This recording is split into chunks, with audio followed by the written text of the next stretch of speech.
ಭೃಗು ಋಷಿಗಳು ಸೀದಾ ಬ್ರಹ್ಮದೇವ್ರ ಮನೆಗೆ ಹೋದ್ರಂತೆ. ನಮಗೆ ರುದ್ರದೇವ್ರ ಮನೆಗೆ ಹೋಗ್ಬೇಕಿತ್ತು. ಅವರು ತಾರತಮ್ಯ ಪ್ರಕಾರ ರುದ್ರದೇವರು ಬ್ರಹ್ಮದೇವ್ ಹೋಗ್ಬೇಕಿತ್ತು.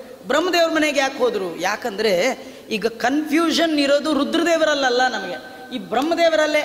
ಯಾಕೆಂದರೆ ವೇದದಲ್ಲಿ ವೇದಾಂತದಲ್ಲಿ ಬ್ರಹ್ಮ ಶಬ್ದ ತುಂಬ ಪ್ರಯೋಗ ಇದೆ. ಬ್ರಹ್ಮ ಅಥವಾ ಬ್ರಹ್ಮ ಜಿಜ್ಞಾಸ ಅಂತ. ಬ್ರಹ್ಮ ಜಿಜ್ಞಾಸ ಅಂದರೆ 4 ತಲೆಯ ಬ್ರಹ್ಮನನ್ನೇ ಬ್ರಹ್ಮ ಅಂತ ತಿಳಿದವರು ಜಾಸ್ತಿ. ಆದ್ದರಿಂದ ಇವನು ಬ್ರಹ್ಮ ಅಲ್ಲ, ಇವನು ಗುಣಪೂರ್ಣನಲ್ಲ ಅಂತ ಮೊದಲು ತೋರಿಸ್ಬೇಕು. ನೀವು ಯಾವುದು ಹೌದೋ ಯಾವುದು ಸರಿಯೋ ಅದನ್ನು ತಿಳಿದೇ ಇದ್ದರೆ ತೊಂದರೆ ಇಲ್ಲ, ಸರಿಯಾದದ್ದನ್ನು ತಿಳಿದೇ ಇದ್ದರೆ ತೊಂದರೆ ಇಲ್ಲ. ತಪ್ಪನ್ನು ತಿಳಿಬಾರ್ದು. ದೇವರನ್ನು ಸರ್ವೋತ್ತಮ ಅಂತ ತಿಳ್ಕೊಳ್ಳದೇ ಇದ್ದರೆ ಏನು ಪ್ರಾಬ್ಲಮ್ ಇಲ್ಲ. ಇನ್ಯಾರನ್ನೋ ಸರ್ವೋತ್ತಮ ಅಂತ ಮಾತ್ರ ತಿಳಿಬಾರ್ದು. ದೇವರನ್ನು ಯಾವತ್ತಾದರೂ ತಿಳ್ಕೊಳ್ಳಿ, ಅವನು ತಿಳಿಸ್ತಾನೆ. ನಿಮಗೆ ಯೋಗ್ಯತೆ ಪಕ್ವ ಆದಾಗ ಅವನು ತಿಳಿಸ್ತಾನೆ. ನಿಮಗೆ ದೇಶಭಕ್ತರಾಗದಿದ್ದರೆ ತೊಂದರೆ ಇಲ್ಲ, ಭಯೋತ್ಪಾದಕರಾಗದಿದ್ದರೆ ಸಾಕು. ಭಗವತ್ಪಾದರಾಗದಿದ್ದರೆ ಬೇಡ, ಭಯೋತ್ಪಾದಕರಾಗಬಾರ್ದಲ್ಲ. ಹಾಗೆ ಭಗವಂತನ ಬಗ್ಗೆ ಅರಿವು ಬರೆದಿದ್ದರೆ ಪರವಾಗಿಲ್ಲ. ಯಾರ್ಯಾರನ್ನೋ ಭಗವಂತ ಅಂತೆಲ್ಲ ತಿಳ್ಕೊಳ್ಳೋದಿದೆಯಲ್ಲ, ಅದು ದೊಡ್ಡ ಅಪರಾಧ. ಆದ್ದರಿಂದ ಬ್ರಹ್ಮದೇವರು ಚತುರ್ಮುಖ ಬ್ರಹ್ಮ ಅಲ್ಲ ಅಂತ ತೋರಿಸ್ಲಿಕ್ಕೆ ಮೊದಲು ಬ್ರಹ್ಮದೇವ್ರ ಮನೆಗೆ ಹೋದರು. ಆ ಬ್ರಹ್ಮದೇವ್ರ ಕಥೆ ಗೊತ್ತಿದೆ. ಆಗ ಅವರಂತಂದರು, ಇವರು ಸ್ವಲ್ಪ ಅಜ್ಞಾನ ಇದೆ, ಪ್ರಯೋಜನ ಇಲ್ಲ, ಕೆಳಗೆ ಬಂದರು. ರುದ್ರದೇವ್ರ ಮನೆಗೆ ಹೋದರು, ಇವರು ಪ್ರಯೋಜನ ಇಲ್ಲ ಅಂದರು. ಕಡೆಗೆ ವೈಕುಂಠಕ್ಕೆ ಹೋದರು. ಅಲ್ಲಿ ನೋಡಿದ್ರೆ ಅವನು ಇವ್ರಿಗಿಂತೂ ನಾಟಕ, ಅವನು ಮಲಗೇ ಬಿಟ್ಟಿದ್ದ. ಸೀದಾ ಹೋಗಿದ್ದೆ ತತಾಡರೋಸಿ ಗೋವಿಂದಂ ಪಾದೇನವನೀತಲೆ ಜಾಡಿಸಿ ಒದ್ದಿದ್ದಾರೆ. ಜೋರು ಒದ್ದೇ ಬಿಟ್ರು. ಯಾವಾಗ ಒದ್ದಿದ್ದಾರೆ, ಒದ್ರೆ ಭಗವಂತ ಥಟ್ಟಂತ ಎದ್ನಂತೆ. ಮೈ ಮೇಲೆ ಒಳ್ಳೆ ಜರಿ ಶಾಲಿತ್ತು, ಸೊಂಟಕ್ಕೆ ಕಟ್ಟಿಬಿಟ್ನಂತೆ. ಕಟ್ಟಿ ಆಚಾರ ನೋಡಿ ಕೈ ಮುಕ್ಕೊಂಡು ನಿಂತುಬಿಟ್ನಂತೆ. ಅಯ್ಯೋ ಆಚಾರೇ, ನೀವು ಬಂದಾಗ ನಾನು ಮರೆತುಬಿಟ್ಟು ಮಲಗಿಬಿಟ್ಟಿದ್ನೆ ಅಂತ. ಇವನಿಗೆ ನಿದ್ದೆ ಬರುತ್ತೆ, ನಿದ್ದೆ ಬರಲ್ಲ, ಎಂಥದ್ದಿಲ್ಲ. ನಮ್ಮಿಂದ ದೊಡ್ಡವ್ರಿಗೆ ಏನಾದರೂ ತಪ್ಪಾದರೆ ಹೇಗೆ ಬಿಹೇವ್ ಮಾಡಬೇಕು ತೋರಿಸ್ತಾನೆ. ಭಗವಂತ ಹಾಗೆ ಬಿಹೇವ್ ಮಾಡದೇ ಇದ್ರೂ ಅವನೇನು ನರಕಕ್ಕೆ ಹೋಗಲ್ಲ, ಅವನಿಗೇನು ಶಿಕ್ಷೆ ಇಲ್ಲ, ಏನೂ ಇಲ್ಲ. ಆದರೂ ನೀವು ದೊಡ್ಡವರ ವಿಚಾರದಲ್ಲಿ ಹೇಗಿರಬೇಕು ಅಂತ ತೋರಿಸ್ಲಿಕ್ಕೆ ಉತ್ಥಾಯ ವಿನಯಾನ್ವಿತ ಥಟ್ಟ ಎದ್ದ, ಕೈ ಮುಕ್ಕೊಂಡು ನಿಂತಿದ್ನು. ಆ ಕೈ ಮುಕ್ಕೊಂಡು ನಿಂತಿದ್ರ ಜೊತೆಗೆ ಸೊಂಟಕ್ಕೆ ಬಟ್ಟೆ ಕಟ್ಟದ್. ನನಗೆ ಈ ಸೊಂಟಕ್ಕೆ ಬಟ್ಟೆ ಕಟ್ಟೋದ್ರೊಳಗೆ ತಾತ್ಪರ್ಯ ಏನು ಗೊತ್ತಾ? ನಾನು ನಿನ್ನ ದಾಸ ಅಂತ ತೋರಿಸುವ ಕ್ರಮ. ಮನೆಗೆ ಯಾರು ದೊಡ್ಡವ್ರು ಬಂದರೆ ಅವ್ರಿಗಿಂತ ದೊಡ್ಡ ಶಾಲು ಹೊದ್ಕೊಂಡು ಅವ್ರಿಗಿಂತ ಚೇರ್ ಮೇಲೆ ಕೂತು ಅವ್ರ ಮೂತಿಗೆ ಕಾಲಲ್ಲಾಡೋ ಕಾಲಲ್ಲಾಡಿಸ್ಕೊಂಡು ಕೂತ್ಬಿಟ್ರೆ ಅದೇನು ಪ್ರಯೋಜನ ಇಲ್ಲ ರೀ. ದೊಡ್ಡವರು ಬಂದಾಗ ನೀವೆಷ್ಟು ಬಾಗ್ತೀರಿ ಅಷ್ಟು ಭಗವಂತನ ಭಕ್ತರಾಗ್ತೀರಿ. ನೀವು ಬಗ್ಗಲ್ಲ ಬಾಗಲ್ಲ ಅಂದರೆ ಏನು ದೇವರು ನಿಮ್ಗೆ ಅನುಗ್ರಹ ಮಾಡೋದೇ ಇಲ್ಲ.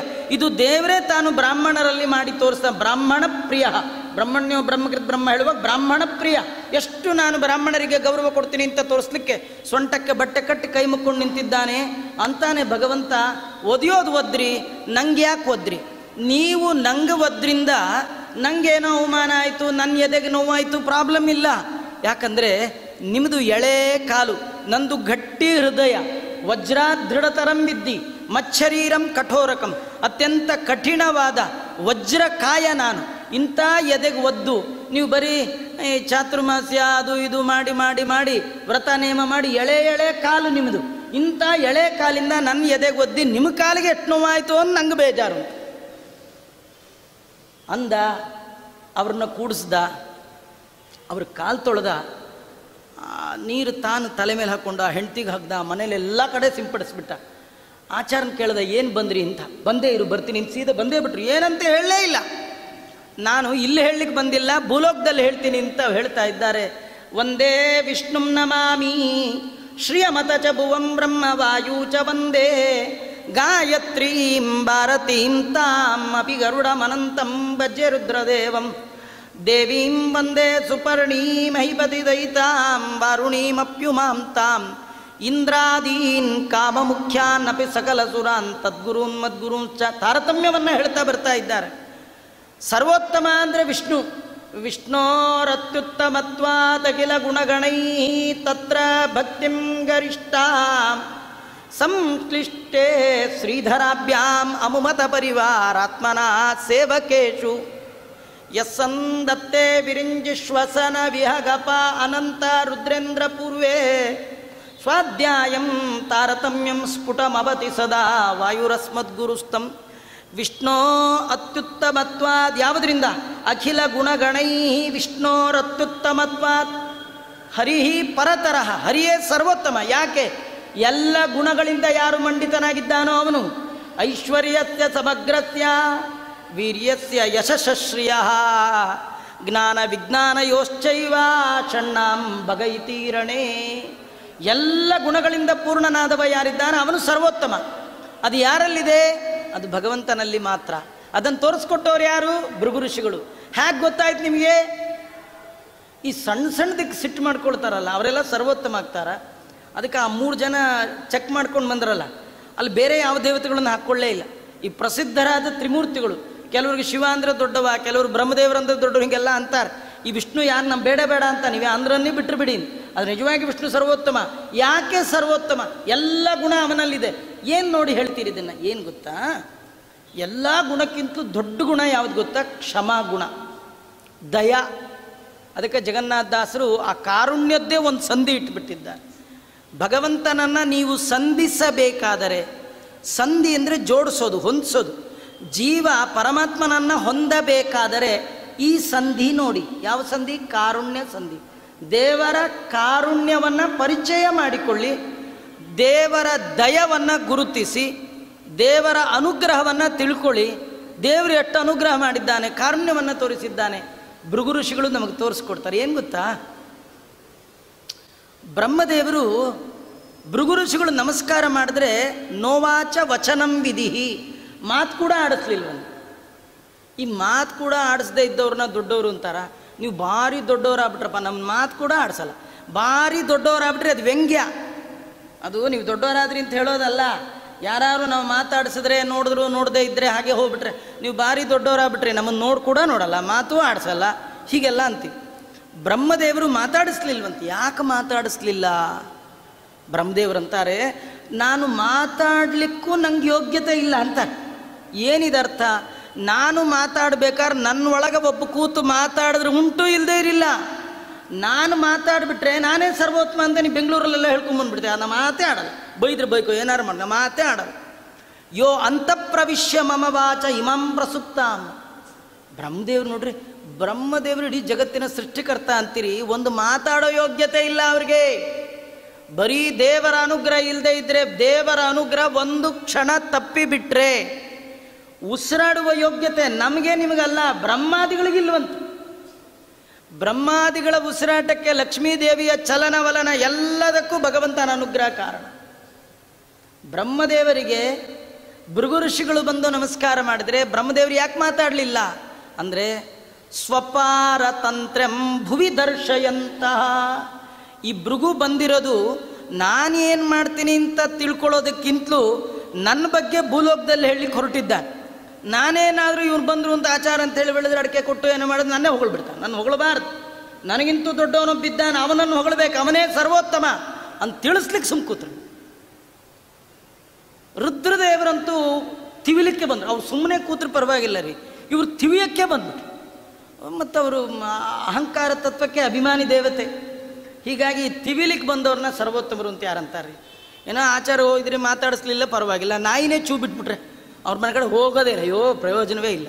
ಇನ್ನು ತಿವಿಲಿಕ್ಕೆ ಬಂದರೆ ಅದಕ್ಕೆ ಬೇಡ ಬೇಡ ಅಂತ. ಕಡೆಗೆ ವೈಕುಂಠಕ್ಕೆ ಹೋದರೆ ಭೃಗು ಋಷಿಗಳು ದೇವ್ರಿಗೆ ಒದ್ರಂತ. ಒದ್ರೆ ದೇವ್ರ ಕಾಲು ತೊಳೆದ. ನಮಗೆ ನಿಜವಾಗಿಯೂ ಕಥೆಯ ಸ್ವರೂಪ ನಿಜವಾಗಿ ಗೊತ್ತಾಗಲ್ಲ. ಅವ್ರು ಒದ್ದದ್ದು ಯಾಕೆ? ಬೇರೆ ಏನಾದ್ರು ಮಾಡ್ಬೋದಿತ್ತಲ್ಲ. ಇಲ್ಲ, ಭೃಗು ಋಷಿಗಳ ನಿಜವಾಗಿ ಅನಿಸಿಕೆ ಹೀಗಿತ್ತು. ದೇವರು ಎಂಥವ ಅಂದರೆ, ನೀವೇನು ತಪ್ಪು ಮಾಡಿದ್ರೂ ಕ್ಷಮಾ ಮಾಡುವ ಕಾರುಣ್ಯ ಅವನಲ್ಲಿದೆಯಂತ. ದೇವರನ್ನೇ ಹಿಡೀರಿ, ದೇವರಿಗೆ ಪೂಜೆ ಮಾಡಿ. ಏನು ಮಾಡ್ತೀರಿ? ಮನ್ಮನಾಭವ ಮದ್ಭಕ್ತೋ ಮಧ್ಯಾಜಿ ಮಾಂ ನಮಸ್ಕರು. ನನಗೇ ನೀ ಮಾಡು. ಅಲ್ಲ, ಏನು ತಪ್ಪಿಪ್ಪ ಅದನ್ನು ನನಗೆ ತಪ್ಪಾದರೂ ಪರವಾಗಿಲ್ಲ, ನಾನು ಓಕೆ ಮಾಡ್ತೀನಿ. ಗಣಪತಿಗೆ ಚೂರು ತಪ್ಪಾದರೂ ಸಿಟ್ಟು ಮಾಡ್ಕೊಳ್ತಾನೆ, ರುದ್ರದೇವರಿಗೆ ಚೂರು ತಪ್ಪಾದರೂ ಸಿಟ್ಟು ಮಾಡ್ಕೊಳ್ತಾರೆ. ಎಲ್ಲ ದೇವತೆಗಳು ಸಿಟ್ಟಿಗೆ ಬರ್ತಾರೆ. ಸಿಟ್ಟಿಗೆ ಬರದೇ ಇರೋ ಒಬ್ಬನೇ ಒಬ್ಬ ದೇವತೆ ಅಂತಿದ್ರೆ ಅದು ಯಾರದು? ನಾನೊಬ್ಬನೇ. ನೋಡು, ಆ ಬ್ರಾಹ್ಮಣ ಬಂದು ಒದ್ದ, ನಾ ಏನಾದ್ರು ಸಿಟ್ಟು ಮಾಡ್ಕೊಂಡ? ಹೆಸರು ಹೇಳ್ತಾರೆ, ಬೆಟ್ಟ ಬೆನ್ನೊಳು ಹೊರಸಿದವರೊಳು ಸಿಟ್ಟು ಮಾಡಿದನೇನೋ ಹರಿ. ಏನು ಗೊತ್ತಾ? ಸಮುದ್ರ ಮಥನದಲ್ಲಿ ಭಗವಂತನ ಸರ್ವೋತ್ತಮತ್ವ ತೋರಿಸ್ತಾ ಇದೆ. ಸಮುದ್ರ ಮಥನ ಮಾಡಬೇಕು ಅಂತ. ಅದಕ್ಕೆ ದೇವತೆಗಳಿಗೆ ಭಗವಂತ ಐಡಿಯಾ ಕೊಟ್ಟ. ಈ ಮೊದಲು ದಿಯೋಯೋನ ಪ್ರಚೋದಯಾತ್ ಕೊಟ್ಟದ್ದೇ ದೇವರು, ಸಮುದ್ರ ಮಥನ ಮಾಡಿ. ಆಯಿತು, ಅದಕ್ಕೆ ಕಡ್ಗೋಲು ಎಲ್ಲಿಂದ ತರೋದು, ಯಾವ ಮಾರ್ಕೆಟಲ್ಲಿ ಸಿಗುತ್ತೆ? ಮಾರ್ಕೆಟ್ ಕಡ್ಗೋಲೆಲ್ಲ ಸಮುದ್ರದಲ್ಲಿ ಆಗಲ್ಲ. ಹಾಗಾದ್ರೆ ಮಂದರ ಪರ್ವತ ಆಯಿತು ಅಂತ ಎಲ್ಲ ಹೋದರು, ಸಂಧಿ ಮಾಡಿಕೊಂಡ್ರು. ಬಲಿಚಕ್ರವರ್ತಿ ಕಡೆ ಆ ದೈತ್ಯರ ಗುಂಪು, ಇಂದ್ರನ ಕಡೆ ಒಂದು ದೇವತೆಗಳು ಎಲ್ಲ ಸೇರಿ ಏನೇನು ತಿಪ್ರಲಾಗ ಹೊಡೆದ್ರು ಆ ಪರ್ವತನ ಅಳ್ಳಾಡಿಸ್ಲಿಕ್ಕಾಗಲಿಲ್ಲ. ಮತ್ತೆ ಸಪ್ಪೆ ಮುಖ ಹಾಕೊಂಡಾಗ ಬಂದದ್ಯಾರು? ಭಗವಂತ ಅಜಿತ ನಾಮಕ ಪರಮಾತ್ಮನಾಗಿ ಬಂದು ಒಂದೇ ಕೈಯಲ್ಲಿ ಪರ್ವತವನ್ನು ಎತ್ತದ, ಗರುಡನ ಮೇಲಿಟ್ಟ. ದೇವತೆಗಳಂದ್ರು ಕಿತ್ತಿದ್ರು ಸಾಕಿತ್ತಪ್ಪ, ನಾವೇ ಹೊತ್ಕೊಂಡು ಹೋಗ್ತಿದ್ವಿ, ಗರುಡ ಹೊತ್ಕೊಂಡು ಹೋದ್ಮೇಲೆ ನಮ್ಗಾಗಲ್ವೇ ಅಂತಂದರು. ಅದಕ್ಕೆ ಆಯ್ತು ತಗೊಳ್ಳಿ ಅಂತ ಗರುಡನ್ ತೆಗೆದು ಅವರಿಗೆಲ್ಲ ಇಟ್ಟ. ಅವೆಲ್ಲ ದೇವತೆಗಳು ಕೆಳಗೆ ಸಿಕ್ಕಿ ಕೈಕಾಲು ಕಳ್ಕೊಂಡು ಪುಡಿಯಾಗಿ ಸ್ವಾಮಿಯೇ ಅಂತಂದರು. ಮತ್ತು ಭಗವಂತ ತೆಗೆದು ತನ್ನ ಕಣ್ಣೋಟದಿಂದಲೇ ಅವರಿಗೆಲ್ಲ ರಿಪೇರಿ ಮಾಡಿಬಿಟ್ಟ. ಎಂಥ ವೈದ್ಯ ಬಂದ ನೋಡಿ ಇವನು. ಸುಮ್ಮನೆ ಹೀಗೆ ಒಂದು ಸತಿ ನೋಡ್ದ, ಯಾರ್ಯಾರಿಗೆ ಮೂಳೆ ಮುರಿದಿತ್ತು, ಕೈ ಹೋಗಿತ್ತು, ಕಾಲು ಹೋಗಿತ್ತು, ಎಲ್ಲ ದೇವರು ಕೊಟ್ಟ. ಗರುಡನ ಮೇಲೆ ಹೊತ್ಕೊಂಡು ಬಂದರು, ಅದನ್ನ ಇಟ್ಟರು. ಇಟ್ಟ ತಕ್ಷಣ ಮತ್ತೆ ಮುಳುಗೇ ಹೋಯಿತು. ಮತ್ತು ಹಾವು ಕಟ್ಟಿದ್ರು. ಆ ಮುಳುಗು ಹೋದಾಗ ಮತ್ತೆ ಭಗವಂತ ಕೂರ್ಮಾವತಾರವನ್ನು ಧಾರಣೆ ಮಾಡಿ ಮಂದರ ಪರ್ವತವನ್ನು ಬೆನ್ನಿನ ಮೇಲೆ ಧಾರಣೆ ಮಾಡ್ದ. ಮತ್ತು ಆ ಕಡೆ ಈ ಕಡೆ ಅಲಗಾಡ್ತು. ಗದಾಧರನಾಗಿ ಅಜಿತನಾಮಕ ಪರಮಾತ್ಮನಾಗಿ ಮೇಲೆ ನಿಂತ. ಪುಡಿ ಆಗ್ಲಿಕ್ಕೆ ಶುರುವಾಯಿತು. ಒಳಗೆ ನಿಂತ, ಮತ್ತೆ ಎಳಿಲಿಕ್ಕೆ ಶುರು ಮಾಡಿದ್ರು. ಹಾವಂದ್ರು ಇಬ್ಬರು ಎಳೆದ್ಬಿಟ್ರೆ ನನ್ನ ಕತೆ ಏನು ಅಂತ. ಹಾವೊಳಗೆ ನಿಂತ, ಎಳಿತಾ ಅವರೇ ಸುಸ್ತಾದರು. ಆಗ ಭಗವಂತ ಅಂದ, ಯೋಚನೆ ಮಾಡಿಬಿಡಿ, ನಾನೇ ಇರ್ತೀನಿ ಅಂಥೇಳಿ ಎಲ್ಲರ ಪಕ್ಕದಲ್ಲಿ, ಇಂದ್ರನ ಪಕ್ಕದಲ್ಲಿ ಇಂದ್ರನ ರೂಪ ತಗೊಂಡು ಒಂದು ನಿಂತ ತಾನೇ, ಚಂದ್ರನ ಪಕ್ಕದಲ್ಲಿ ತಾನೇ ಇನ್ನೊಂದು ರೂಪ, ಎಲ್ಲರ ಪಕ್ಕದಲ್ಲಿ ನಿಂತು ಅವ್ರಿಗೆ ಕೆಲಸ ಮಾಡಿಸ್ದ. ಆದರೂ ಆಗಲಿಲ್ಲ. ಸ್ವಯಂ ಭಗವಂತನೇ ಒಳಗೆ ನಿಂತ. ಅಷ್ಟೂ ಸಾಲಿಲ್ಲ, ಸ್ವಯಂ ಮುಂದೆ ತಾನೇ ನಿಂತಿಷ್ಟೆಲ್ಲ ಮಾಡಿ ಅಮೃತ ತಂದವನವನು. ಅಮೃತದ ನಿಜವಾದ ಓನರ್ ಅವನೇ. ಅವನ ಮೇಲೆ ಇವರೆಲ್ಲ ಸೇರಿ ಏನು ಮಾಡಿದ್ರು? ದೊಡ್ಡ ಬೆಟ್ಟ ಇಟ್ಟಿದ್ರು. ಬೆಟ್ಟ ಬೆನ್ನೊಳು ಹೊರಸಿದವರುಳು ಸಿಟ್ಟು ಮಾಡಿದನೇನೋ ಹರಿ, ಕಂಗೆಟ್ಟ ದಿವಿಜರಿಗೆ ಅಮೃತವನ್ನು ಉಣಿಸಿದ. ಆ ಎಲ್ಲ ದೇವತೆಗಳ ಬಾಯಿಗೆ ಏನು ಗೊತ್ತಾ, ನೀವೆಲ್ಲ ಕಥೆ ಕೇಳಿದಿರಿ, ಎಲ್ಲರ ಬಾಯಿಗೆ ಅಮೃತ ಹಾಕೊಂಬಂದ್ಬಿಟ್ಟು ನಂದು ಭಗವಂತ. ಅವರೆಲ್ಲ ಮುಗೀತು, ನಮ್ಗೆ ಸಿಗಲ್ಲ ಅಂತಲೇ ಡಿಸೈಡ್ ಮಾಡಿಬಿಟ್ರೆ, ಬಲಿ ಚಕ್ರವರ್ತಿ ಕಿತ್ಕೊಂಡು ಹೋದ್ಮೇಲೆ ನಮಗಿಂದ ಸಿಗುತ್ತೆ. ದೇವರಂದ ಕಿತ್ಕೊಂಡು ಹೋದ್ರೆ ಹೋಗಲಿ, ಕುಡಿಯಬಾರ್ದು, ಹಾಗೆ ನಾನು ನೋಡ್ಕೊಳ್ತೀನಿ ಹಿಂದ. ಏನಂದರೆ ಕೆಲವರಿಗೆ ಬೇಕಾದಷ್ಟು ಆಸ್ತಿ ಇರುತ್ತೆ ನೋಡಿ, ಅವನು ಹೆಂಗಿದ್ದಾನೆ, ನೀವು ಇದ್ದೀರಿ ಅಂತಿರ್ತಾರೆ. ಇದ್ರೇನ್ರಿ, ಅನುಭವಿಸೋ ಯೋಗ ಬೇಕಲ್ಲ.